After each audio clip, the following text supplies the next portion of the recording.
राधे राधे। स्वागत है आपका मेरे YouTube channel Gauri Ganesh TV में। आज मैं आपके लिए पंच भिखु की कहानी लाई हूँ। कृपया कहानी को अंत तक सुने, जिससे कहानी का फल आपको प्राप्त हो सके। किसी गांव में एक साहूकार था और उसका एक बेटा व बहू भी थे। बहू कार्तिक माह में रोज सवेरे उठकर गंगा स्नान के लिए जाती थी। सुबह जल्दी जाते समय वह किसी भी पराये पुरुष का मुंह नहीं देखती थी। एक राजा का बेटा भी सुबह सवेरे गंगा स्नान के लिए जाता था। वह हैरान होता कि मैं इतनी जल्दी उठता हूँ स्नान के लिए, लेकिन कोई है जो मुझसे भी जल्दी उठकर नहा लेता है।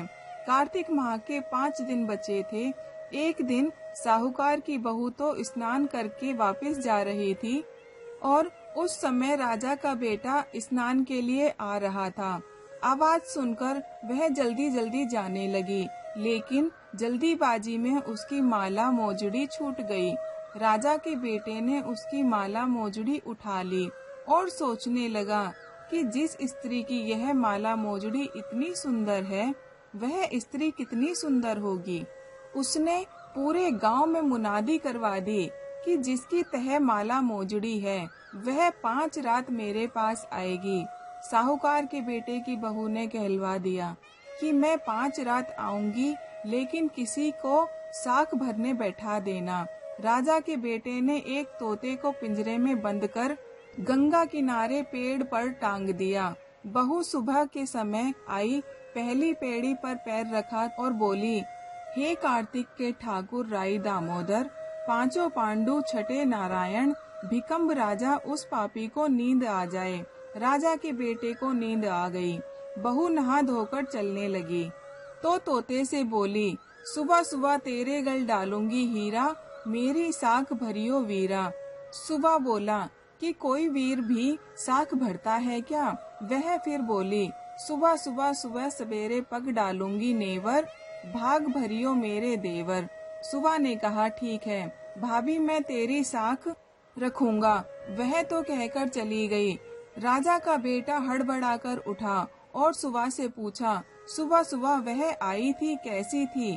सुबह बोला, आभा की सी बिजली, होली की सी झूल, केला के सी कामिनी, गुलाब का सा रंग।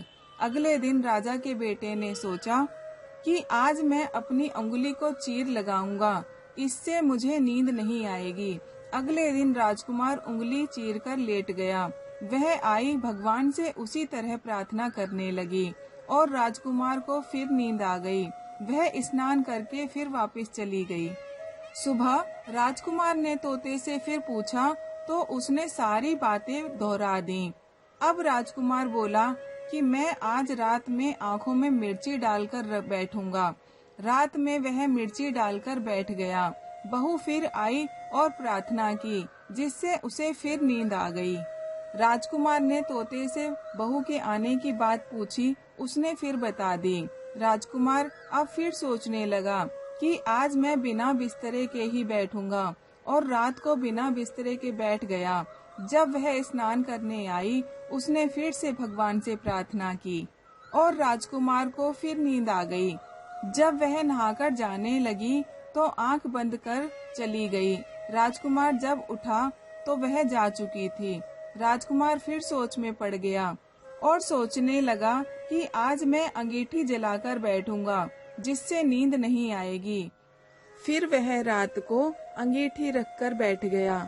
साहूकार की बहू आई और वह भगवान से प्रार्थना करने लगी कि आपने 4 रातें तो निकाल ली, अब यह रात और निकाल दो। भगवान ने उसकी बात रख ली और राजकुमार को नींद आ गई।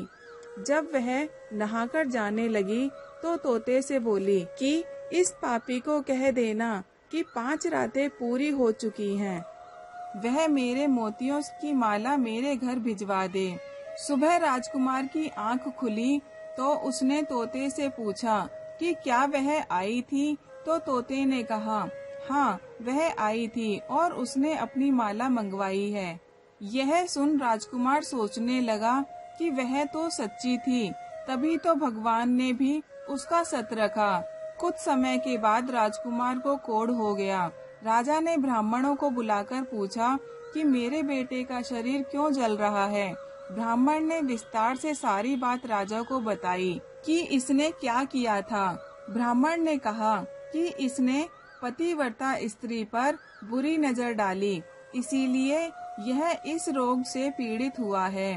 राजा ने इसके ठीक होने का उपाय पूछा तो ब्राह्मण ने कहा कि उस साहूकार की बहू को धर्म की बहन बनाए और रोज उसके नहाए हुए जल से यह स्नान करे, तब यह ठीक हो सकता है। राजा साहूकार की बहू की माला लेकर साहूकार के घर गया और बोला कि यह माला आपकी पुत्र वधू की है, इसे लें और आपकी बहू के नहाए हुए जल से मेरे बेटे को नहला दें। साहूकार बोला कि वह तो किसी पराये पुरुष का मुंह तक नहीं देखती, आप उसे इसी नाली पर बैठा दीजिए। जब वह ऊपर नहाएगी तब नीचे इसी नाली के पानी से आपका पुत्र नहा लेगा। राजकुमार ने ऐसा ही किया और कुछ समय बाद उसका शरीर चंदन सा हो गया। हे पंचभीखु देवता, जैसे आपने साहूकार की पुत्र वधू का सत रखा, वैसे ही इस कहानी को कहते सुनते हुंकार भरते सभी का सत रखना। आपको यह कहानी कैसी लगी कृपया करके कमेंट बॉक्स में जरूर बताएं और मेरे चैनल को लाइक करें, शेयर करें, सब्सक्राइब करके बेल आइकन के बटन को जरूर से प्रेस करें, जिससे आने वाली हर कहानी आप तक सबसे पहले पहुंच सके। मिलते हैं और नई कहानियों के साथ। राधे राधे।